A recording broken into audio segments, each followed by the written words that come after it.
നമ്മുടെ സഹോദരന്മാരായാലും ചെറുപ്പക്കാരായാലും ചെറുപ്പക്കാരികളായാലും degree complete ചെയ്തു നല്ല മാർക്കോടുകൂടി പാസ്സായ ഒരു പെണ്ണാണെങ്കിൽ അവളുടെ പഠനം നിർത്തിയിട്ട് പെട്ടെന്ന് അങ്ങോട്ട് വിവാഹം കഴിപ്പിച്ചു കൊടുക്കണ്ട. അവൾക്ക് നിക്കാഹ് കഴിപ്പിച്ചു കൊടുക്കാം. 18 വയസ്സായാൽ അവളെ നിക്കാഹ് കഴിപ്പിച്ചു കൊടുക്കാം. അത് കഴിഞ്ഞാൽ അവളെ സ്വതന്ത്രമായി പഠിക്കാൻ അനുവദിക്കണം ഭർത്താവിന്റെ സമ്മതത്തോടുകൂടെ. ഈ പഠിക്കാൻ പോകുന്നവരൊക്കെ മോശക്കാരാണ് എന്ന ചിന്ത നമ്മുടെ ഹൃദയത്തിൽ നിന്ന് നമ്മൾ മാറ്റിവെക്കണം. അങ്ങനെയല്ല, പഠിക്കാൻ പോകുന്നവരൊന്നും മോശമല്ല. ആരാ അങ്ങനെ പറഞ്ഞത്? അങ്ങനെ ഒരു തെറ്റിദ്ധാരണ നമ്മുടെ നാട്ടിലൊക്കെ ഉണ്ട്. പഠിക്കാൻ പോകുന്നവരൊക്കെ മോശമാണ്. ആരാ പറഞ്ഞത് പഠിക്കാൻ പോകുന്നവരൊക്കെ മോശമാണെന്ന്? എന്നാൽ ഞാൻ ചോദിക്കട്ടെ, സ്വന്തം വീട്ടിന്റെ അകത്തളങ്ങളിലുള്ള മക്കളൊക്കെ നല്ലവരാണോ? പഠിക്കാൻ പോകുന്നവർ മോശക്കാരാണെങ്കിൽ സ്വന്തം വീടിനകത്തുള്ള മക്കളൊക്കെ നല്ലവരാണോ? അങ്ങനെ ഒരു ധാരണയും വേണ്ട. പഠിക്കാൻ പോകുന്ന മക്കൾക്ക് ഒരുപാട് എക്സ്പീരിയൻസ് ഉണ്ടാകും, ഒരുപാട് അനുഭവങ്ങൾ ഉണ്ടാകും. അവരവരുടെ മക്കളെ പഠിപ്പിക്കുമ്പോൾ അവർക്കറിയാം കോളേജിന്റെ ക്യാമ്പസിന്റെ അകത്തളങ്ങളിൽ എന്തൊക്കെയാ നടക്കുന്നത് എന്ന്. വീട് വിട്ടാൽ ബസ് സ്റ്റാൻഡ് മുതൽ തിരിച്ചു വീട്ടിലേക്ക് എത്തുന്നത് വരെ വഴിയോരങ്ങളിൽ ആരൊക്കെ എവിടെ എങ്ങനെയൊക്കെ കാത്തിരിക്കുമെന്ന് കോളേജിൽ പോയി പഠിച്ച ഒരു പെൺകുട്ടിക്കറിയാം. അവള് മക്കളെ വളർത്തുമ്പോൾ ആ ഒരു രീതിയിൽ നിയന്ത്രണത്തോടെ വളർത്താൻ അവർക്കറിയും. എന്നാൽ സ്കൂളിന്റെ പടി കയറാത്ത ഒരു ഉമ്മയ്ക്ക് എന്തറിയാനാ എന്താ കോളേജിൽ നടക്കുന്നത്? അവർ കൃത്യമായി ഞായറാഴ്ച പോലും നമ്മുടെ മക്കളെ സ്കൂളിലേക്ക് പറഞ്ഞേക്കുകയാണ്. എന്താണ് കാരണം? സ്പെഷ്യൽ ക്ലാസ് ആണ്. എവിടെ സ്പെഷ്യൽ ക്ലാസ് എന്നറിയോ? തിയേറ്ററുകളിൽ സ്പെഷ്യൽ ക്ലാസ്. നമ്മുടെ മക്കളൊക്കെ സ്പെഷ്യൽ ക്ലാസ് അങ്ങനെയാണ്. സ്പെഷ്യൽ ക്ലാസ് ആണെന്ന് പറഞ്ഞ് വീട്ടിൽ നിന്ന് ഇറങ്ങുക. ബസ് സ്റ്റാൻഡിന്റെ പിന്നിൽ പോയിട്ട് ചൂരിദാർ മാറ്റൊരു പെൺകുട്ടി. ഒരു പെൺകുട്ടിയോട് പരിശുദ്ധ ഇസ്ലാം പറഞ്ഞിട്ടുണ്ട്, നിങ്ങളുടെ സ്വന്തം വീട്ടിലല്ലാതെ നിങ്ങളുടെ വസ്ത്രം നിങ്ങൾ മാറാൻ പാടില്ല. ഇസ്ലാം പഠിപ്പിച്ചതാണത്. അള്ളാഹുവിന്റെ ഹബീബായ റസൂലുള്ളാഹി സ്വല്ലല്ലാഹു അലൈഹി വസല്ലമ തങ്ങൾ പഠിപ്പിച്ച വിഷയമാണത്. സ്വന്തം വീട്ടിലല്ലാതെ വസ്ത്രം മാറ്റാൻ പാടില്ല. അപകടങ്ങൾ പതിയിരിക്കുന്നത് കൊണ്ടാണത്. അപകടങ്ങൾ പതിയിരിക്കുന്നത് കൊണ്ടാണത് നബി തങ്ങൾ അങ്ങനെ പറഞ്ഞത്. നിങ്ങൾ ഏതെങ്കിലും ടെക്സ്റ്റൈലുകളിൽ പോയി അതേപോലെ ഹോട്ടലുകളിൽ പോയി പല സ്ഥലങ്ങളിൽ പോയി വസ്ത്രം മാറുമ്പോൾ അവിടെ ഹിഡൻ ക്യാമറ പോലെയുള്ള ക്യാമറകൾ ഉണ്ടാവാനുള്ള സാധ്യതയുണ്ടല്ലോ, അപകടങ്ങൾ പതിയിരിക്കാനുള്ള സാധ്യതയുണ്ടല്ലോ. അതുകൊണ്ടാണ് നബി സല്ലല്ലാഹു അലൈഹി വസല്ലമ തങ്ങൾ അതൊക്കെ ഉദ്ദേശിച്ചിട്ടാണ് അള്ളാഹുവിന്റെ ഹബീബായ നബി തങ്ങൾ പറഞ്ഞത്, നിങ്ങൾ എന്ത് ചെയ്യണം? നിങ്ങൾ ഒരു കാരണവശാലും നിങ്ങളുടെ വസ്ത്രം പുറത്തുപോയി മാറ്റാൻ പാടില്ല. മൻ കാന യുഅ്മിനു ബില്ലാഹി വൽ യൗമിൽ ആഖിർ ഫലാ യദ്ഖുലുൽ ഹമ്മാമ ഇല്ലാ ബിമിഅ്സർ വമൻ കാന യുഅ്മിനു ബില്ലാഹി വൽ യൗമിൽ ആഖിർ ഫലാ യുദ്ഖിൽ ഹലീലതഹുൽ ഹമ്മാം വമൻ കാന യുഅ്മിനു ബില്ലാഹി വൽ യൗമിൽ ആഖിർ ഫലാ യഖഉദു അലാ മാഇദത്തിൻ യുശ്റബു അലൈഹൽ ഖം വമൻ കാന യുഅ്മിനു ബില്ലാഹി വൽ യൗമിൽ ആഖിർ ഫലാ യഖ്ലുവന്ന ബിംറഅത്തിൻ ലൈസ മഅഹാ ദൂ മഹ്റം ഫഇന്ന സാലിഫഹുമ അശ്ശൈത്വാൻ. പരിശുദ്ധ റസൂലുള്ളാഹി സ്വല്ലല്ലാഹു അലൈഹി വസല്ലമ തങ്ങൾ പറഞ്ഞതാണ്, അല്ലാഹുവിനെ കൊണ്ട് ഒരാൾ വിശ്വസിക്കുന്നുവെങ്കിൽ മൻ കാന യുഅ്മിനു ബില്ലാഹി വൽ യൗമിൽ ആഖിർ, അല്ലാഹുവിനെ കൊണ്ടും അന്ത്യനാളിനെ കൊണ്ടും വിശ്വസിക്കുന്ന ഒരാൾ ഫലാ യദ്ഖുലുൽ ഹമ്മാമ ഇല്ലാ ബിമിഅ്സർ, ഔറത്ത് മറക്കാതെ ബാത്റൂമിൽ കയറാൻ പാടില്ല, നഗ്നരായി കുളിക്കാൻ പാടില്ല. അത് സ്വന്തം വീട്ടിലെ ബാത്റൂം ആണെങ്കിലും ശരി, സ്വന്തം വീട്ടിലെ ബാത്റൂം, ഇനി ഏതെങ്കിലും ഹോട്ടലുകളിൽ പോയി അവിടുത്തെ ബാത്റൂം. എന്താ കാരണം? വേണ്ട, ഔറത്ത് മറക്കാതെ ബാത്റൂമിൽ പോണ്ട, കറാഹത്താണ്. അപകടങ്ങൾ പതിയിരിക്കുന്നുണ്ട്, പ്രത്യേകിച്ച് വീടിന്റെ പുറത്ത്. ഇനി വീട്ടിലാണെങ്കിൽ വരെ അപകടങ്ങൾ പതിയിരിക്കുന്നുണ്ട്. എത്രയോ ആളുകളാണ് ലഹരിയുടെ അഡിക്റ്റായ മക്കൾ സ്വന്തം മാതാവിന്റെ രഹസ്യഭാഗങ്ങൾ വരെ യാതൊരു മടിയുമില്ലാതെ ക്യാമറകളിലൂടെ ഒപ്പിയെടുക്കാൻ ശ്രമിച്ച സംഭവങ്ങൾ നമ്മൾ വായിച്ചത്. ഇഷ്ടംപോലെ സംഭവങ്ങൾ അങ്ങനെ നടക്കുന്നുണ്ട്. കഞ്ചാവും ലഹരിയും തലക്ക് കയറി സ്വന്തം മാതാവ് മകന്റെ ഗർഭം പേറിയവരുണ്ട്, പിതാവിന്റെ ഗർഭം മക്കൾ പേറിയവരുണ്ട്. ഇതൊക്കെ വളരെ സരളമായി നമ്മുടെ നാട്ടിൽ നടന്നുകൊണ്ടിരിക്കുകയാണ്. അതുകൊണ്ട് സൂക്ഷ്മതയെന്നോണം നബി തങ്ങൾ പറഞ്ഞു, നിങ്ങൾ കുളിക്കാൻ പോകുന്ന സമയങ്ങളിൽ ഒരു കാരണവശാലും നഗ്നരായി കുളിക്കാൻ പാടില്ല, ഔറത്ത് മറക്കാതെ കുളിക്കാൻ പാടില്ല. ആണായാലും പെണ്ണായാലും പൊതു ബാത്റൂമുകളിലേക്ക് കയറുമ്പോൾ ഔറത്ത് മറക്കണം എന്ന് ശഫീഉനാ റസൂലുള്ളാഹ് പിന്നെ പറഞ്ഞു വമൻ കാന യുഅ്മിനു ബില്ലാഹി വൽ യൗമിൽ ആഖിർ, അല്ലാഹുവിനെ കൊണ്ടും അന്ത്യനാളിനെ കൊണ്ടും വിശ്വസിക്കുന്നവരാൾ ഫലാ യുദ്ഖിൽ ഹലീലതഹുൽ ഹമ്മാം, നമ്മുടെ ഭാര്യമാരെ പൊതു ടോയ്ലറ്റുകൾ ഉപയോഗിക്കാൻ അനുവദിക്കരുത്. പൊതു ടോയ്ലറ്റുകൾ പോലും ഹോസ്പിറ്റല് അതുപോലെ തന്നെ ഹോട്ടലുകളിലൊക്കെ ബാത്റൂമുകളിൽ നമ്മൾ പോവുകയാണെങ്കിൽ പല സ്ഥലത്തും നമ്മൾ ഹിഡൻ ക്യാമറകളുടെ കഥകൾ കേൾക്കാറുണ്ട്.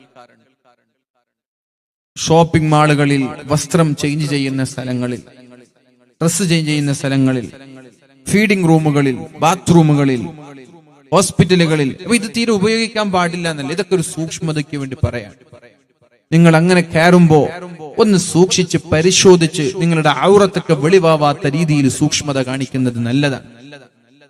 കാരണം നിങ്ങൾ വായിച്ചോന്നറിയില്ല, ബ്ലൂ ഫിലിമുമായി ബന്ധപ്പെട്ട ഒരു ടെക്സ്റ്റ് മെസ്സേജ് ഉണ്ടായിരുന്നു. അതിൽ അദ്ദേഹം പ്രതിപാദിക്കുന്നുണ്ട്, ഇതുപോലെയുള്ള ഹിഡൻ ക്യാമറകൾ വെച്ച്, ഹിഡൻ ക്യാമറകൾ സ്കൂളുകളിൽ, ബീച്ചുകളിൽ, ബസ് സ്റ്റാൻഡുകളിൽ, തിയേറ്ററുകളിലൊക്കെയുള്ള നമ്മുടെ കൗമാരക്കാരായ പെൺകുട്ടികളുടെയും ചെറുപ്പക്കാരുടെയും ഈ അഴിഞ്ഞാട്ടങ്ങൾ ഹിഡൻ ക്യാമറകളിലൂടെ ഒപ്പിയെടുത്തിട്ട് അത്തരം വീഡിയോകളാണ് ബ്ലൂ ഫിലിമിന്റെ സൈറ്റുകളിലുള്ളത്. അത് കാണാനാണ് ആളുകൾക്ക് താല്പര്യം. മറ്റേ പൈസ കൊടുത്ത്, സമ്പത്ത് കൊടുത്ത്, സാലറി കൊടുത്ത് സെക്സ് അഭിനയിക്കുന്ന ഈ നടീനടന്മാരെക്കാളും താല്പര്യം ഇതുപോലെയുള്ള ഹിഡൻ ക്യാമറകൾ കാണാനാണ് എന്ന ഒരു ടെക്സ്റ്റ് മെസ്സേജ് വായിച്ചത് ഞാൻ ഓർക്കുകയാണ്. അപ്പൊ നമ്മുടെ സൂക്ഷ്മതയ്ക്ക് വേണ്ടിയിട്ട്, അല്ലാതെ ഇനി ഹോസ്പിറ്റലിൽ പോയാല് ഭാര്യക്കോ ബാത്റൂം ഉപയോഗിക്കണം, അവിടെ സൂക്ഷ്മത നല്ലതാണ്. മുഖം മറക്കുന്നത്, അതുപോലെ തന്നെ ഔറത്ത് വെളിവാവാത്ത രീതിയിൽ നിയന്ത്രിക്കുന്നതൊക്കെ നല്ലതാണ്. ഇല്ലെങ്കിൽ അപകടങ്ങൾ അവിടെ പതിയിരിക്കുന്നുണ്ട് എന്നാണ് ഈ മഹത്തായ ഹദീസുകളിൽ നിന്ന് നമ്മൾക്ക് മനസ്സിലാക്കാൻ സാധിക്കുന്നത്. റസൂലുള്ളാഹി സ്വല്ലല്ലാഹു അലൈഹി വസല്ലമ തങ്ങൾ പറഞ്ഞു, നിങ്ങൾ അല്ലാഹുവിനെ കൊണ്ടും അവന്റെ റസൂലിനെ കൊണ്ടും വിശ്വസിക്കുന്നവരാണെങ്കിൽ നിങ്ങളുടെ ഭാര്യമാരെ പൊതു ടോയ്ലറ്റുകൾ ഉപയോഗിക്കുമ്പോൾ ഒന്ന് ശ്രദ്ധിക്കണമെന്ന് പറയണം. പിന്നെ പറഞ്ഞു വമൻ കാന യുഅ്മിനു ബില്ലാഹി വൽ യൗമിൽ ആഖിർ, അല്ലാഹുവിനെ കൊണ്ടും അവന്റെ റസൂലിനെ കൊണ്ടും വിശ്വസിക്കുകയാണെങ്കിൽ ഫലാ യഖഉദു അലാ മാഇദത്തിൻ യുശ്റബു അലൈഹിൽ ഖംറു, കള്ള് കുടിക്കുന്നവരുടെ കൂടെ ഇരിക്കാൻ പാടില്ല. അഥവാ ഒരു ഫംഗ്ഷൻ ഉണ്ട്, ഒരു സൽക്കാരമുണ്ട്, ഗൾഫിൽ പോയാൽ നിങ്ങൾക്ക് കാണാം അവിടുത്തെ സ്റ്റാഫുകൾ ഒരുമിച്ച് കൂടി ഒരു പാർട്ടി ഉണ്ടാകും. വലിയ വലിയ കമ്പനികളിൽ, ആ കമ്പനികളിൽ മുസ്ലിമീങ്ങൾ ഉണ്ടാകും, മുസ്ലിമീങ്ങളല്ലാത്ത നോൺ മുസ്ലിംസ് ഉണ്ടാകും. അവർക്കൊക്കെ വർഷത്തിൽ ഒരു പാർട്ടി ഉണ്ടാകും. ഇടയ്ക്കിടെ ബർത്ത്ഡേ പാർട്ടികൾ ഉണ്ടാകും. ആ ബർത്ത്ഡേ പാർട്ടികളിലെല്ലാം മദ്യങ്ങൾ ഉണ്ടാകും, കള്ളുകൾ ഉണ്ടാകും, വൈനുകൾ ഉണ്ടാകും. അതുപോലെയുള്ള ആ സദസ്സിൽ, അവരുടെ ആ സുപ്രയിൽ, അവരുടെ ടേബിളിൽ നിങ്ങൾ ഇരിക്കാൻ പാടില്ല. നിങ്ങൾ കുടിക്കുന്നോ ഇല്ലേ എന്നുള്ളതല്ല, അവിടെ ഇരിക്കാനേ പാടില്ല, നിങ്ങളെ മാറി നിൽക്കണം എന്ന് ഷഫീഉനാ റസൂലുള്ളാഹി സ്വല്ലല്ലാഹു അലൈഹി വസല്ലമ തങ്ങൾ പറഞ്ഞു. നാലാമതായി ഒരൽപ്പം കൂടി ഗൗരവമാണ്. മൻ കാന യുഅ്മിനു ബില്ലാഹി വൽ യൗമിൽ ആഖിർ, അല്ലാഹുവിനെ കൊണ്ടും അന്ത്യനാളിനെ കൊണ്ടും വിശ്വസിക്കുന്നവരാൾ ഫലാ യഖ്ലുവന്ന ബിംറഅത്തിൻ ലൈസ മഅഹാ ദൂ മഹ്റമിൻ മിൻഹാ, ഒരു മഹ്റമില്ലാത്ത പെണ്ണിന്റെ കൂടെ നിൽക്കാൻ പാടില്ല. അത് ബസ്സാണെങ്കിലും ശരി, ഓട്ടോറിക്ഷയാണെങ്കിലും ശരി, ക്ലാസ് റൂം ആണെങ്കിലും ശരി, ബൈക്കാണെങ്കിലും ശരി, കാറാണെങ്കിലും ശരി, അന്യസ്ത്രീയുടെ കൂടെ ഒരു ആണും നിൽക്കാൻ പാടില്ല. ഒന്നുകിൽ മഹറമായ ഒരാൾ ഉണ്ടാകണമെന്നാണ് ഷഫീഉനാ റസൂലുള്ളാഹി സ്വല്ലല്ലാഹു അലൈഹി വസല്ലമ തങ്ങൾ പറഞ്ഞത്. നിങ്ങളാരും മോശമായതുകൊണ്ടല്ല. ഉദാഹരണം, ഒരു +2 പഠിക്കുന്ന ഒരു പെൺകുട്ടി ആദ്യമായി രാവിലെ 8 മണി പുറത്തിരിക്കണമെന്നാണ് ഇസ്ലാം പഠിപ്പിക്കുന്നത്. രണ്ടുപേരും അകത്തിരിക്കാൻ പാടില്ല. നിങ്ങൾ മോശക്കാരായതുകൊണ്ടല്ല. അള്ളാഹുവിന്റെ ഹബീബ് പറയുന്നുണ്ട്, അവിടെ മൂന്നാമനായി പിശാച് കയറിക്കൂടുമെന്ന് ഷഫീഉനാ റസൂലുള്ളാഹി. മൂന്നാമനായി കടന്നു വരും. പിശാച് വന്നാൽ പിന്നെ വേണ്ടാത്ത ചിന്തകൾ ഉണ്ടാകും മനുഷ്യന്റെ ഹൃദയങ്ങളിലേക്ക്, പെണ്ണിന്റെ ആണിന്റെ ഹൃദയങ്ങളിലേക്ക് പിശാച് വേണ്ടാത്ത ചിന്തകൾ ഇട്ട് കൊടുക്കാനുണ്ട്. ഒരുപക്ഷെ രണ്ടുപേർക്കും ഉണ്ടാവൂല, ഒരാളുടെ ഹൃദയത്തിൽ ഇട്ട് കൊടുക്കും. അങ്ങനെ ഒരാളുടെ ഹൃദയത്തിൽ പിശാച് വേണ്ടാത്ത ഇട്ട് കൊടുക്കുമ്പോഴാണ് പീഡനങ്ങൾ ഉണ്ടാകുന്നത്, ബലാത്സംഗം ഉണ്ടാവുന്നത്. നിങ്ങൾ കണ്ടതല്ലേ, റോഡിന്റെ മധ്യത്തിൽ നിന്ന് പോലും ബംഗാളിലെ ഒരു ടീച്ചറെ, ഒരു ലേഡി സ്റ്റാഫിനെ വളരെ നിഷ്ഠൂരമായി ബലാത്സംഗം ചെയ്തിട്ട് കരിച്ചു കൊന്നത് നമ്മൾ ഈ അടുത്ത് 2 മാസം മുമ്പ് വായിച്ച വാർത്തയാണ്. നിർഭയ കേസിലൂടെയല്ലാതെ പെണ്ണ് ഒറ്റയ്ക്ക് പുറത്തിറങ്ങാൻ പാടില്ല എന്ന് പറഞ്ഞത് അനാവശ്യമായ പീഡനങ്ങളും അനാവശ്യമായ തോന്നിവാസങ്ങളും ഫിത്നയും ഇല്ലാതിരിക്കാനാണ്. ഇതൊക്കെ സൂക്ഷ്മതയോടെയാണ് നബി തങ്ങൾ പറഞ്ഞത്, സൂക്ഷ്മതയോടെയാണ് റസൂലുള്ളാഹി സ്വല്ലല്ലാഹു അലൈഹി വസല്ലമ തങ്ങൾ പറഞ്ഞത്. സൂക്ഷിച്ചാൽ ദുഃഖിക്കേണ്ട, സൂക്ഷിക്കുന്ന ആളുകൾക്ക് ദുഃഖിക്കേണ്ടി വരില്ല എന്ന് സാന്ദർഭികമായി ഉണർത്താൻ ഞാൻ ആഗ്രഹിക്കുകയാണ്. അതുകൊണ്ട് എന്റെ പ്രിയപ്പെട്ട സഹോദരങ്ങളോട്, സഹോദരിമാരോട് ഞാൻ പറഞ്ഞു വന്നത്, കോളേജിലേക്ക് പോകുന്ന പെൺകുട്ടികൾ പറയാൻ, എന്ത് എനിക്ക് സ്പെഷ്യൽ ക്ലാസ് ഉണ്ട് എന്നിട്ട് ബസ് സ്റ്റാൻഡിന്റെ പിന്നിൽ പോയിട്ട് ഡ്രസ്സ് മാറ്റുക. നിങ്ങൾ കണ്ടിട്ടില്ലെങ്കിലും ഞാൻ കണ്ടിട്ടുണ്ട്. ബസ് സ്റ്റാൻഡിന്റെ പിന്നിൽ പോയിട്ട് ഡ്രസ്സ് മാറ്റിയിട്ട് ബൈക്കിൽ കയറിട്ട് പോകും. ബാഗ് എടുത്തിട്ട് യൂണിഫോം ഇട്ടിട്ടാ വരിക. യൂണിഫോം ഇട്ടിട്ട് വീട്ടിൽ നിന്ന് വന്നിട്ട് ബാഗിൽ ഡ്രസ് ഉണ്ട്, ചൂരിദാർ ഉണ്ടാവും. ആ ചൂരിദാർ എടുത്ത് ബസ് സ്റ്റാൻഡിന്റെ പിന്നിൽ പോയിട്ട് ഉളുപ്പും നാണവും ഇല്ലാത്ത പെൺകുട്ടികൾ ചൂരിദാറും യൂണിഫോം മാറ്റിട്ട് ചൂരിദാർ തിരിച്ചിട്ട് കറങ്ങാൻ പോവാ. പിന്നെ വീണ്ടും തിരിച്ചു വരുമ്പോ വീണ്ടും ഏതെങ്കിലും ഒരു ബസ് സ്റ്റാൻഡിന്റെ പിന്നിൽ. എങ്ങനെ ഇതൊക്കെ സംഭവിക്കുന്നു അല്ലേ? ഒരല്പമെങ്കിലും നാണവും മാനൊക്കെ ഉള്ള ആളുകൾക്ക് ഇങ്ങനെ ബസ് സ്റ്റാൻഡിന്റെ പിന്നിലൊക്കെ പോയിട്ട് ഡ്രസ് മാറ്റാൻ പറ്റും. ബാത്റൂമിൽ പോലും നിങ്ങൾ ഡ്രസ് മാറ്റരുതെന്നാ പറഞ്ഞു. അതേപോലെ തിയേറ്ററിലേക്ക് പോവാ, മാളുകളിൽ പോവാ, മാളുകളിൽ പോയിട്ട് യൂണിഫോം മാറ്റി. എന്തിനാ യൂണിഫോം മാറ്റുന്നതെന്ന് അറിയോ? യൂണിഫോം മാറ്റുന്ന എന്തിനാ? അതിന്റെ ആവശ്യം യൂണിഫോം ഇട്ടിട്ട് പോയാൽ പോരാ. യൂണിഫോം ഇട്ടിട്ട് ഒരു ബീച്ചിൽ പോയാൽ ആ ബീച്ചിൽ വേറെ ആരെങ്കിലും ഇങ്ങനെ കാണുമ്പോ ഈ സ്കൂളിലെ യൂണിഫോം ആണല്ലോ, അവരെന്ത് ഇവിടെ? പെട്ടെന്ന് സ്കൂളിലുള്ള അധ്യാപകർക്ക് വിളിക്കും, നിങ്ങളെ കുട്ടി ഇവിടെ ഇങ്ങനെ അലിഞ്ഞു തിരിയുന്നുണ്ടല്ലോ ബീച്ചിൽ. അപ്പൊ ക്ലാസ്സിലെ അധ്യാപകന്മാർ എണ്ണെടുക്കുമ്പോ 10ാം ക്ലാസ് ബിയിൽ ഒരു പെൺകുട്ടിയെ കാണാനില്ല. അപ്പൊ രക്ഷിതാക്കളെ വിളിക്കും, അപ്പൊ ആളെ പിടിക്കും. അപ്പൊ ചുരിദാർ ഇട്ടാൽ അറിയില്ലല്ലോ ഇത് ഏത് കോളേജിലെ കുട്ടിയാണ്, ഏത് സ്കൂളിലെ കുട്ടിയാണ്, കല്യാണം കഴിഞ്ഞതാണോ കഴിയാത്തതാണോ എന്നൊന്നും അറിയില്ലല്ലോ. അതിനുവേണ്ടി മാളുകളിൽ പോയി ചുരിദാർ മാറ്റി, യൂണിഫോം മാറ്റി ചുരിദാർ ധരിച്ച് കറങ്ങാൻ പോകുന്നവരുണ്ട്. ഇതൊക്കെ വളരെ ചുരുങ്ങിയ ഒരു ശതമാനമാണ്. ഇതിന്റെ പേരിൽ എല്ലാരെയും വേട്ടയാടുകയല്ല, വേട്ടയാടാൻ പാടില്ല. ഇതെങ്ങനെ സംഭവിക്കുന്നു എന്ന് ചോദിച്ചാൽ, വീട്ടിൽ അനുഭവമില്ലാത്ത, എക്സ്പീരിയൻസ് ഇല്ലാത്ത ഉമ്മമാര് വീട്ടിലുള്ളത് കൊണ്ടാണ്. അതാ ഞാൻ പറഞ്ഞു വരുന്നത്. കോളേജുകളിൽ പോയി പരിചയമില്ലാത്ത ഉമ്മമാർ, കോളേജിൽ പോയി പരിചയമുള്ള സ്ത്രീകൾക്കറിയാം ഈ സ്പെഷ്യൽ ക്ലാസ് ആണെന്ന് പറയുമ്പോ ഇവരും പഠിക്കുന്ന കാലത്ത് കുറെ സ്പെഷ്യൽ ക്ലാസ് ഉണ്ട് എന്ന് പറഞ്ഞ് പലരും പറ്റിച്ചത്. അതുകൊണ്ട് ഞാൻ പറയുന്നത്, കോളേജുകളിലേക്ക്, സ്കൂളുകളിലേക്ക് പോകുന്ന മക്കൾ സ്പെഷ്യൽ ക്ലാസ് ഉണ്ടെന്ന് പറയുമ്പോ അവരോട് ഒന്ന് അടുത്തു നിന്ന് ചോദിക്കണം, മോളെ ഇന്ന് സ്പെഷ്യൽ ക്ലാസ് ഉണ്ടോ? സത്യം പറ. ഉണ്ട്. ആരാ ക്ലാസ് എടുക്കുന്നത്? ഏതാ വിഷയം? ഇതാണ്. ഏതാ അധ്യാപകന്റെ പേരെന്താ? പേര് ഇങ്ങനെയാ. ഒന്ന് നമ്പർ തരുമോ? ഞാൻ ഒന്ന് വിളിച്ചോക്കട്ടെ. അപ്പൊ പരുങ്ങും. ഇതൊക്കെ ചെയ്യണം. ഇതിനൊക്കെ കഴിയുമെങ്കിൽ കല്യാണം കഴിച്ചാൽ മതി, അല്ലെങ്കിൽ കല്യാണം കഴിക്കണ്ട. നിനക്ക് കഴിയോ? മക്കൾ ഇങ്ങനെയൊക്കെ നോക്കാൻ പറ്റുമോ? അല്ല, മക്കള് സ്പെഷ്യൽ ക്ലാസ് ഉണ്ടെന്ന് പറയുമ്പോ കുട്ടി പോയിക്കോ, എന്തൊരു സന്തോഷം. വൈകുന്നേരം 5 മണിക്ക് കുട്ടി ഇങ്ങനെ ബാഗ് എടുത്ത് വരുന്ന കാണുമ്പോ എന്റെ കുട്ടി വല്ലാത്ത കുട്ടി തന്നെ പോവാ, എന്തൊരു പഠനം, എവിടെ പോയിട്ട് പഠിച്ച കുട്ടി, എവിടൊക്കെ സ്കൂളിന്റെ 7 ആലത്ത് പോലും കുട്ടി എത്തിയിട്ട് എന്തായി കുട്ടി പഠിച്ചേ? 7 ആലത്ത് പോലും എത്തിയിട്ടില്ല ഈ കുട്ടി. ബീച്ചിൽ പോയിട്ട് വൈകുന്നേരം വരെ സൊറ പറഞ്ഞിരുന്നതാ, ബൈക്കിൽ ഇങ്ങോട്ട് കറങ്ങിയതാ. എന്റെ ഉമ്മ ഭയങ്കര അഭിമാനത്തോടു കൂടി മക്കളെ, മമ്മൂളെ ഭക്ഷണം കഴിക്കുക, എങ്ങനെ ഭക്ഷണം? ഉച്ചക്ക് നല്ല മട്ടൻ ബിരിയാണി അടിച്ചതാ കാമുകന്റെ കൂടെ, നിങ്ങളിങ്ങനെ തിന്ന് എന്ന് പറഞ്ഞ കുട്ടിക്ക് കഴിക്കാൻ കഴിയുമോ? അതുകൊണ്ടാണ് ഞാൻ പറയുന്നത്, ഇതിനൊക്കെ കഴിയുമെങ്കിൽ വിവാഹം കഴിച്ചാൽ മതി. ഇതൊക്കെ ശ്രദ്ധിക്കണം. മാതാപിതാക്കളുടെ തലയിലാണ് മക്കളുടെ ഉത്തരവാദിത്തം. അല്ലാഹു തആല നമ്മെ സൂക്ഷിക്കാൻ ഏൽപ്പിച്ച മുതലാണ് നമ്മുടെ മക്കൾ. സൂക്ഷിക്കാൻ ഏൽപ്പിച്ച സൂക്ഷിപ്പ് മുതലാണ്. ഇപ്പൊ ഞാൻ വാതിന് കയറുമ്പോ ഇവിടെയുള്ള ഒരാളെ കയ്യിൽ എന്റെ മൊബൈൽ കൊടുത്തിട്ട് പറഞ്ഞു, ഞാൻ വാത് കഴിഞ്ഞ് തിരിച്ചു പോകുമ്പോ എനിക്ക് തരണം എന്ന് ഞാൻ പറഞ്ഞു. ഞാൻ വാത് കഴിഞ്ഞ് ഇറങ്ങുമ്പോൾ ഇതിന്റെ ഡിസ്പ്ലേ ഒക്കെ പൊട്ടി, ഇതിന്റെ സ്ക്രീൻ കാർഡ് കാണാനില്ല, ഡിസ്പ്ലേ ഒക്കെ പൊട്ടിയിട്ടുണ്ട്. ഞാൻ കൊടുത്ത ആൾ എനിക്ക് ഇതിന് പകരം പുതിയ ഫോൺ തരണം. കാരണം എന്തേ? സൂക്ഷിക്കാൻ ഏൽപ്പിച്ച മുതൽ അയാൾ നശിപ്പിക്കാൻ പാടില്ല, അയാൾ ഇത് തകർക്കാൻ പാടില്ല, അശ്രദ്ധ കാണിക്കാൻ പാടില്ല, അയാൾ ഇത് വളരെ സുരക്ഷിതമായി വാല് കഴിയുന്നത് വരെ കയ്യിൽ പിടിക്കണം. അയാളുടെ അശ്രദ്ധ കാരണത്താൽ ഇത് പൊട്ടിപ്പോയാൽ അയാൾ ശരിയാക്കി തരണം. അയാളുടെ കടമയാണിത്. അല്ലെ? അല്ലെ? അതേപോലെയാണ് നമ്മുടെ മക്കൾ. അൽഅബ്നാഉ അമാനത്തുൻ ഫീ അഅനാഖികും. അല്ലാഹു തആല സൂക്ഷിക്കാൻ ഏൽപ്പിച്ച മുതലാണ് നമ്മുടെ മക്കൾ.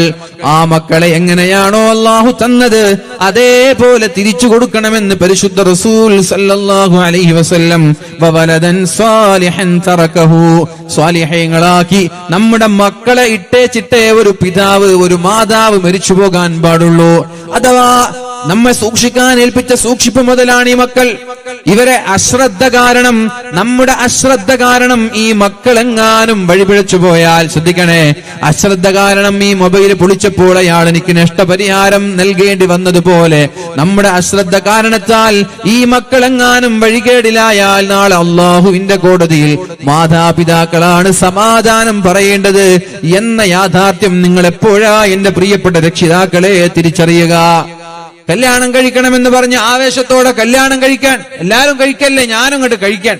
യാ മഅ്ശറ ശബാബ്, അല്ലയോ ചെറുപ്പക്കാരാ, നിങ്ങൾക്ക് ചെലവ് കൊടുക്കാൻ കഴിയുമെങ്കിൽ നിങ്ങൾ കല്യാണം കഴിക്കണം. എപ്പോഴാണ് കല്യാണം കഴിക്കേണ്ടത്? ഒരു ചെറുപ്പക്കാരന്റെ പ്രായം 22 വയസ്സാണ്, ഒരു പെൺകുട്ടിയുടെ പ്രായം 18 വയസ്സാണ്. ഈ സമയത്ത് നിങ്ങൾ വേഗം കല്യാണം കഴിക്കണം. കല്യാണം കഴിച്ചു എന്ന കാരണത്താൽ നിങ്ങളുടെ പഠനം മുടങ്ങാൻ പാടില്ല. 22 വയസ്സായ ഒരു കുട്ടിയെ സംബന്ധിച്ചിടത്തോളം അയാൾ PG കംപ്ലീറ്റ് ചെയ്തിരിക്കുകയായിരിക്കും. ഇനി PhD ചെയ്യണം, MPhil ചെയ്യണം, ഇനി മറ്റുള്ള ഓരോ മേഖലകളിൽ സ്പെഷ്യലൈസ് ചെയ്യണം. ഇതിനൊക്കെ പഠിക്കാൻ ഉയർന്ന ഉന്നതമായ യൂണിവേഴ്സിറ്റികളിലേക്ക്, കലാലയങ്ങളിലേക്ക് പോകാനുണ്ട്. ഹയർ എഡ്യൂക്കേഷന് വേണ്ടി പുറത്തു പോകാനുണ്ട്. ഡൽഹിയിൽ ജാമ്യയിൽ പോകണം, JNUവിൽ പോകണം, മദ്രാസ് IITയിൽ പോകണം. ഇങ്ങനെയൊക്കെ ഉണ്ടാവും ചിന്ത. വയസ്സ് 22 അതൊക്കെ കഴിഞ്ഞിട്ട് പോരാ കല്യാണം. പോരാ, 22 വയസ്സാകുമ്പോൾ നിക്കാഹ് കഴിക്കണം. എന്തിനാണ് അങ്ങനെ പറഞ്ഞത്? നീ നിന്റെ കുടുംബത്തിൽ നിന്ന്, നിന്റെ നാട്ടിൽ നിന്ന് അകന്ന് ജീവിക്കുമ്പോൾ നിന്റെ കണ്ണുകൾ ഹറാമിലേക്ക് പോവാതിരിക്കാനാണത്. നിന്റെ ഗുഹ്യാവയവങ്ങളിലൂടെ ലൈംഗികമായ വ്യഭിചാരങ്ങൾ സംഭവിക്കാതിരിക്കാനാണ്. സ്വന്തമായൊരു ഭാര്യയുണ്ടാകുമ്പോൾ, സ്വന്തമായൊരു ഇണയുണ്ടാകുമ്പോൾ നിങ്ങൾ അവിഹിത ബന്ധങ്ങളിൽ ഏർപ്പെടാനുള്ള സാധ്യത കുറവാണ്. തീരെയില്ലാന്നല്ല, സാധ്യത കുറവാണ്. സ്വന്തമായൊരു ഭാര്യ ഉണ്ടാകുമ്പോ നിങ്ങൾ ദൂരത്ത് പോയിട്ട് പഠിക്കാൻ എങ്കിൽ നിങ്ങൾക്കൊരു സ്വന്തമായിട്ടൊരു ഭാര്യ ഉണ്ടല്ലോ, ആ ഭാര്യ ഉണ്ടാകുമ്പോൾ നിങ്ങൾക്കൊരു അവിഹിത ബന്ധത്തിന് ഇവിടെ സ്കോപ്പില്ല. ഇനി നിങ്ങൾക്ക് താല്പര്യം ഉണ്ടെങ്കിൽ നിങ്ങളോട് താല്പര്യം ഉണ്ടാവില്ല. എന്തേ? ഇയാൾ കല്യാണം കഴിച്ച ആളാണെന്ന് പറഞ്ഞിട്ട് ആളുകൾ അങ്ങനെ അടുക്കൂല. പെണ്ണാണെങ്കിലും അതേപോലെ കോളേജിൽ പോകുന്ന ഒരു പെൺകുട്ടി, ഇവളെ പ്രപ്പോസൽ കഴിഞ്ഞു, നിക്കാഹ കഴിഞ്ഞാണ്, അപ്പൊ അങ്ങനെ ആളുകൾ അങ്ങോട്ട് അടുക്കൂല. നിക്കാഹ കഴിഞ്ഞാൽ പിന്നെ പിന്നാലെ പോയിട്ട് കാര്യമില്ല.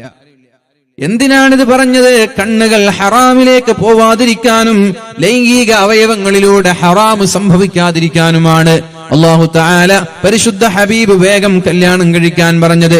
നബി തങ്ങൾ പറഞ്ഞു, മൻ തസവ്വജ ബിംറഅത്തിൻ ഫഖദ് അഹ്റസ സുലുസൈ ദീനി. നിങ്ങൾ വളരെ നേരത്തെ കല്യാണം കഴിച്ചാൽ, നിങ്ങൾ വിവാഹം കഴിച്ചാൽ നിങ്ങളുടെ ദീനിന്റെ 2/3 ഭാഗം അല്ലാഹു സംരക്ഷിച്ചു കഴിഞ്ഞിരിക്കുകയാണ്. കല്യാണം കഴിക്കലോടുകൂടി ഒരു മനുഷ്യൻ 70% നന്നാവുമെന്ന്. വിവാഹം കഴിക്കലോടുകൂടി 70% നന്നാവും, സ്വാഭാവികം. വൈകുന്നേരങ്ങളിൽ സ്കൂൾ വിടുമ്പോ, കോളേജ് വിടുമ്പോ ബൈക്ക് കൊടുത്തിട്ട് കറങ്ങാൻ വന്നിരുന്ന ചെറുപ്പക്കാരൻ വിവാഹം കഴിച്ചാൽ അങ്ങനെ കറങ്ങാൻ വന്നിട്ട് നമ്പർ കൊടുക്കുന്നതും പിന്നാലെ വരുന്നതൊക്കെ നിർത്തും. കാരണം എന്താ? വീട്ടിലൊരു പെണ്ണുണ്ട്. രാത്രിയായാൽ കിടന്നുറങ്ങാതെ ബസ് സ്റ്റാൻഡിൽ ഇരുന്ന് സൊറ പറഞ്ഞ് രാത്രി 2 മണിക്കൊക്കെ വീട്ടിൽ കയറിയിരുന്നൊരു ചെറുപ്പക്കാരൻ വിവാഹം കഴിഞ്ഞാൽ കൃത്യമായി 9 മണിക്ക് വീട്ടിലേക്കെത്തും, 10 മണിക്ക് വീട്ടിലേക്കെത്തും. എന്താ കാരണം? ഭാര്യ വിളിക്കും, നിങ്ങൾ എവിടെ? കാണുന്നില്ലല്ലോ. ആ, ഞാൻ ഇവിടെ ഉണ്ട്, എന്നാ വേഗം വരൂ. ഉമ്മ വിളിച്ച ഫോൺ എടുക്കൂല. എന്നാ ഉമ്മ നമുക്ക് സ്വൈര്യം തരും. ഉമ്മ വിളിച്ചിട്ട് ഇപ്പൊ നമ്മള് വൈകിപ്പോയാൽ ഉമ്മ ഇങ്ങനെ കിരികിരിയാക്കൂല. ഉമ്മ എന്താ നീ വൈകി, എനിക്ക് വേറെ പണിയുണ്ടായിരുന്നു, ഉമ്മ അങ്ങനെ പറഞ്ഞു ഉമ്മ ഉണ്ടാണ്ടിരിക്കും. എന്നാ ഭാര്യ അങ്ങനല്ല, സുബഹി വരെ ഉറങ്ങാൻ സമ്മതിക്കൂല. അപ്പൊ അത് പേടിച്ചിട്ട് വേഗം. മനസ്സിലായി? ഇനി ഫോൺ എടുത്തില്ലെങ്കിൽ പടച്ചോനെ വീട്ടിലേക്ക് കയറാനേ പറ്റൂല. ഉമ്മാന്റെ ഫോൺ എടുത്തില്ലെങ്കിൽ കുഴപ്പമൊന്നുമില്ല, ഉമ്മ പോയി ബെല്ലടിക്കുമ്പോ വീട് തുറന്നു. ഭാര്യ ഫോൺ എടുത്തില്ലെങ്കിൽ വീട്ടിലേക്ക് കയറ്റൂല. ഇതൊക്കെ കൊണ്ട് വേഗം നിങ്ങൾ എന്താകും? വീട്ടിലേക്ക് എത്തും. അതുകൊണ്ട് അവിഹിത ബന്ധങ്ങളോ കാഴ്ചകളോ കേൾവികളോ നമ്മളിൽ ഉണ്ടാവൂല. അതുകൊണ്ട് നിങ്ങൾ എന്ത് വേണം? 22 വയസ്സായാൽ എന്റെ രക്ഷിതാക്കളെ നിങ്ങൾ നിങ്ങളുടെ മക്കൾക്ക് നിക്കാഹ് കഴിപ്പിച്ചു കൊടുക്കണം, വിവാഹം വൈകാൻ പാടില്ല. അള്ളാന്റെ ഹബീബ് പറഞ്ഞൊരു ഹദീസുണ്ട്, മൻ വുലിദ ലഹു മൗലൂദുൻ ഫൽയുഹ്സിൻ ഇസ്മഹു വഅദബ. നിങ്ങൾക്കൊരു കുഞ്ഞുണ്ടായാൽ ആ കുഞ്ഞിനെ നിങ്ങൾ പഠിപ്പിക്കണം, അദബ് പഠിപ്പിക്കണം, മര്യാദ പഠിപ്പിക്കണം. ഫഇൻ ബലഗ ഫൽയുസവ്വിജുഹു. നിങ്ങൾ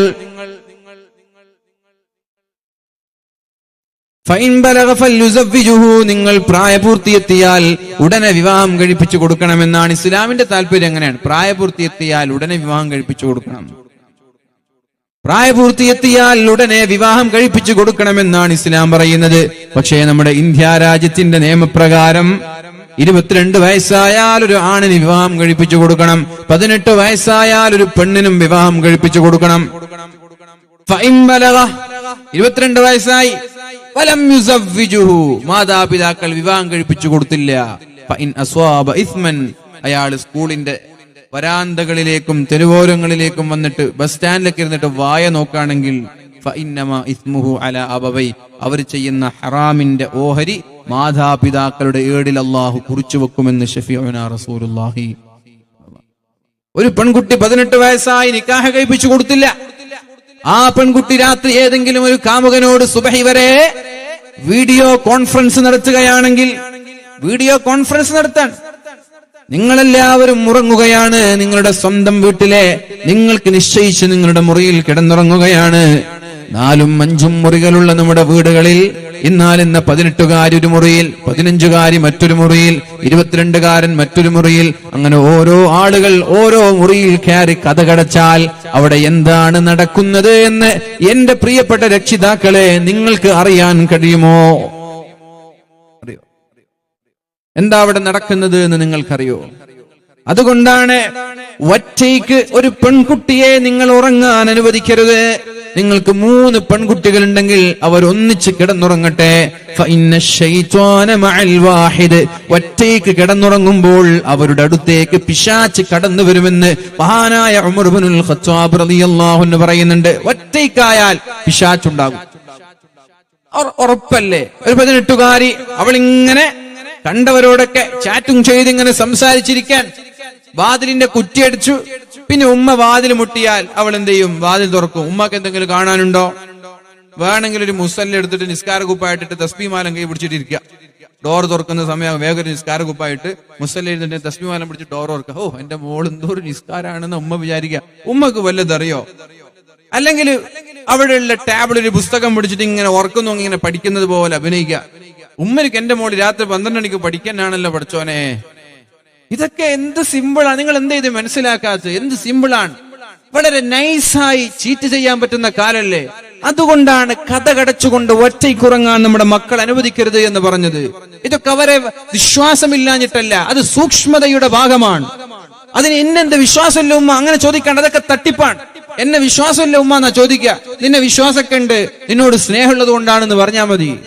2 മക്കൾ ഒന്നിച്ചു കിടന്നാൽ, ആ പെൺകുട്ടി 2 ജ്യേഷ്ഠത്തെയും അനുജത്തെയും ഒന്നിച്ചു കിടന്നാൽ അവൾക്ക് എന്ത് ചെയ്യാൻ പറ്റൂല? സംസാരിക്കാൻ പറ്റൂല. സംസാരിച്ച അനുജത്തി പോയി ഉമ്മയോട് പറയും, ഉമ്മ ജ്യേഷ്ഠത്തി രാവിലെ വരെ സംസാരത്തിലായിരുന്നു, അവ പിടികൂടും.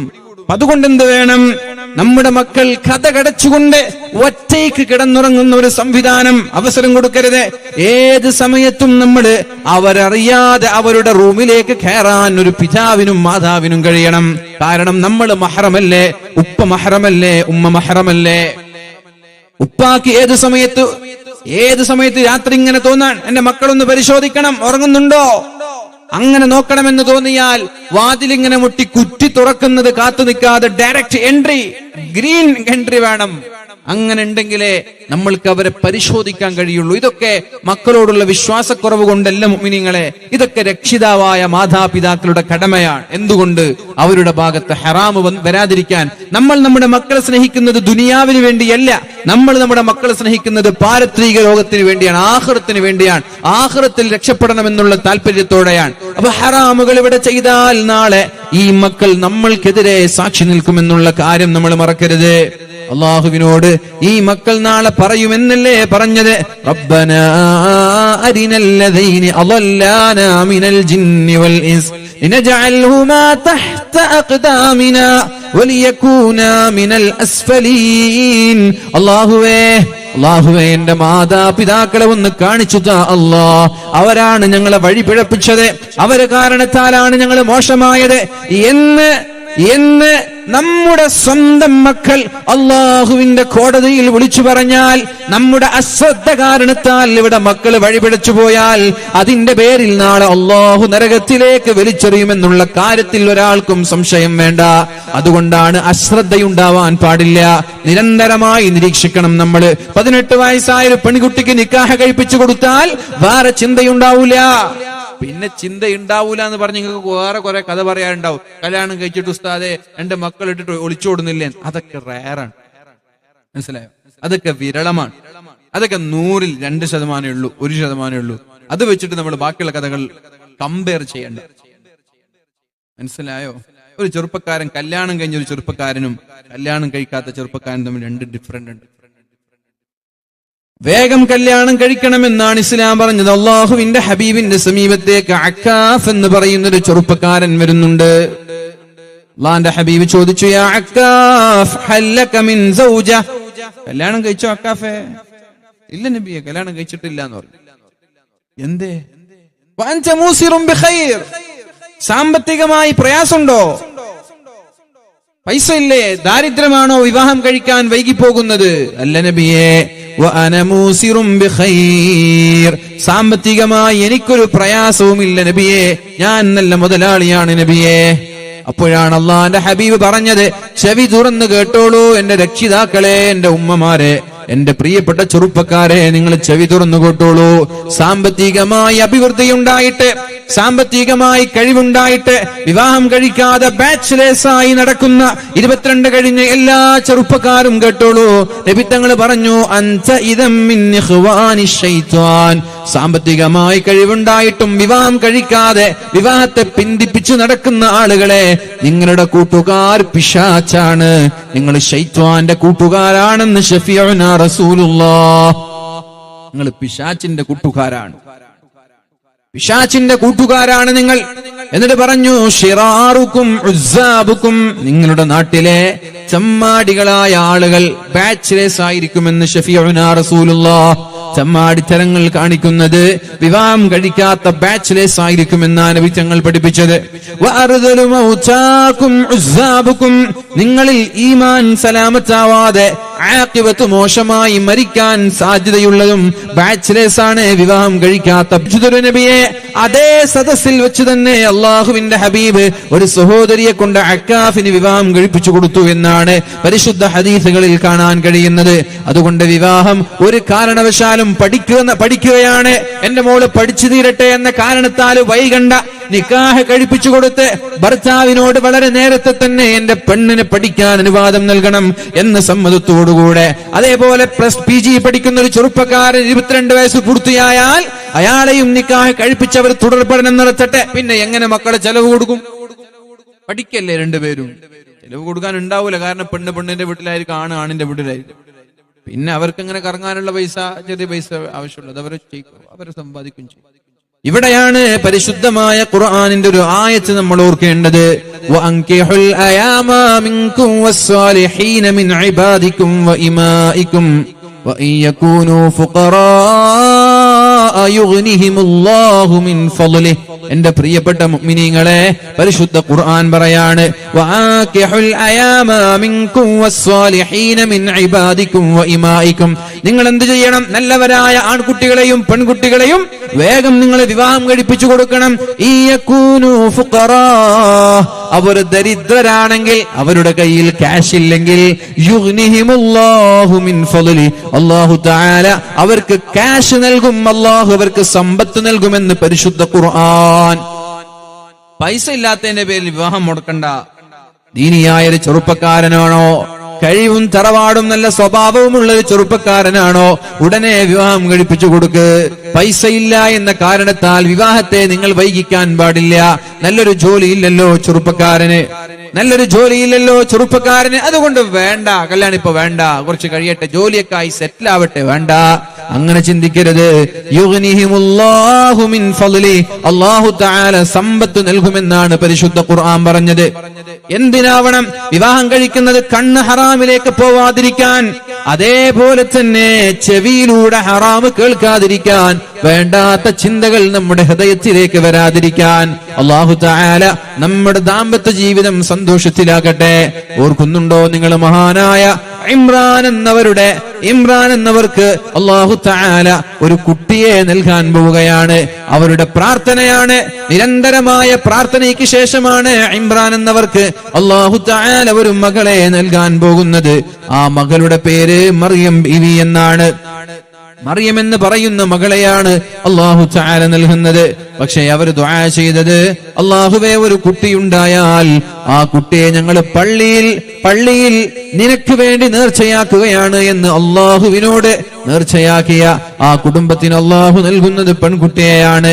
എന്നാൽ ആ പെൺകുട്ടിക്ക് എല്ലാവിധ പ്രത്യേകതകളും അല്ലാഹു നൽകി, എല്ലാവിധ കഴിവും നൽകി. മഹാനായ സക്കരിയ നബി അലൈഹിസ്സലാമാണ് ആ പെൺകുട്ടിയെ വളർത്തുന്നത്. ആ പെൺകുട്ടിയെ ഇങ്ങനെ വളർത്തുമ്പോഴാണ് അത്ഭുതകരമായി ആ പെൺകുട്ടിയുടെ മുറിയിൽ നാട്ടിലില്ലാത്ത പഴങ്ങൾ കാണാനിടയായത്, നാട്ടിലില്ലാത്ത ഫ്രൂട്ട്സുകൾ, നാട്ടിലില്ലാത്ത വിഭവങ്ങൾ. എവിടെന്നാ മോളെ ഇത്? അന്നാലക്കി ഹാദാ, എവിടെന്നാണ് മറിയം ബീവിയെ നിങ്ങൾക്ക് ഈ ഭക്ഷണമൊക്കെ കിട്ടിയത്? അപ്പോഴാണ് സക്കരിയ നബിയോട് പറഞ്ഞത്, ഹുവ മിൻ ഇൻദില്ലാഹ്, ഇതെനിക്ക് എന്റെ റബ്ബ് തന്നതാണ്, ആകാശ ലോകങ്ങളിൽ നിന്ന് അല്ലാഹു തന്നതാണ്.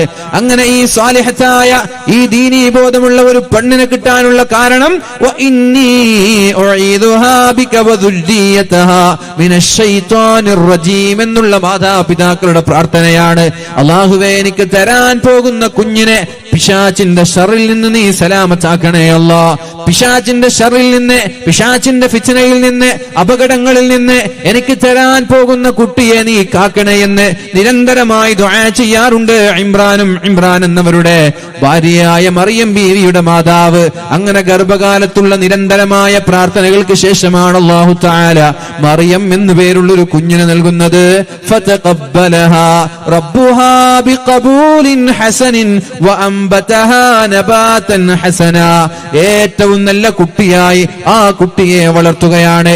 ഖൈറു നിസാഇഹാ, ആ കാലഘട്ടത്തിലെ ഏറ്റവും നല്ല പെണ്ണ് മറിയം ഇബ്നത്തു ഇമ്രാൻ എന്ന് ശഫീഉനാ റസൂലുള്ളാഹി സ്വല്ലല്ലാഹു അലൈഹി വസല്ലമ തങ്ങൾ പഠിപ്പിക്കുന്നുണ്ട്.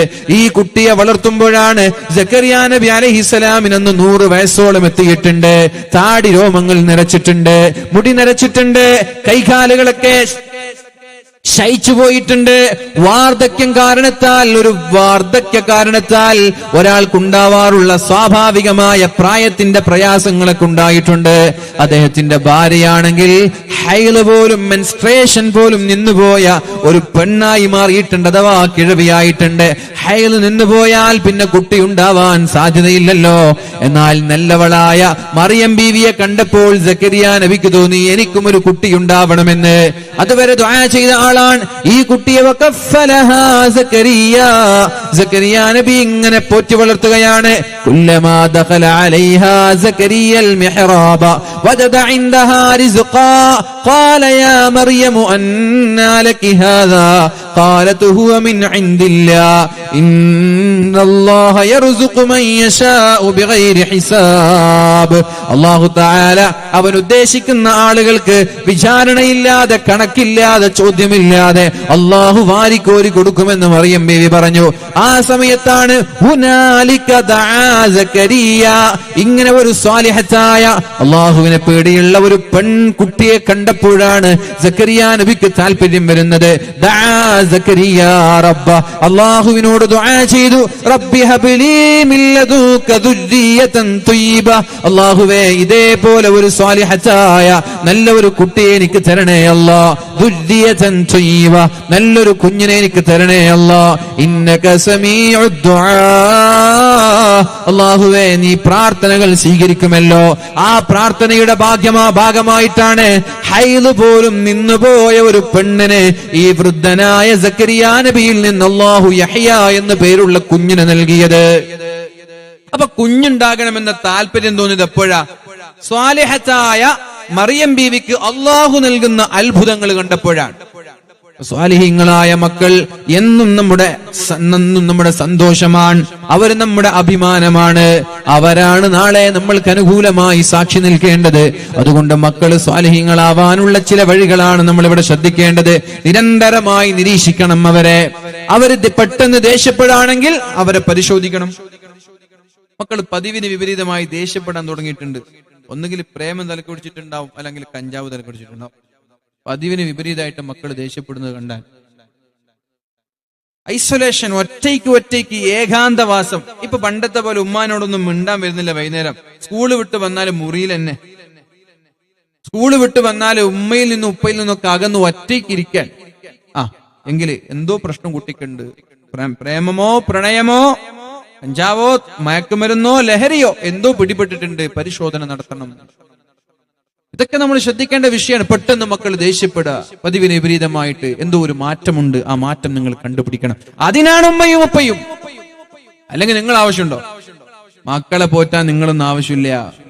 ഉമ്മയും ഉപ്പയും ഇല്ലാത്ത എത്ര മക്കൾ ഇവിടെ സുഖജീവിതം നയിക്കുന്നുണ്ട്.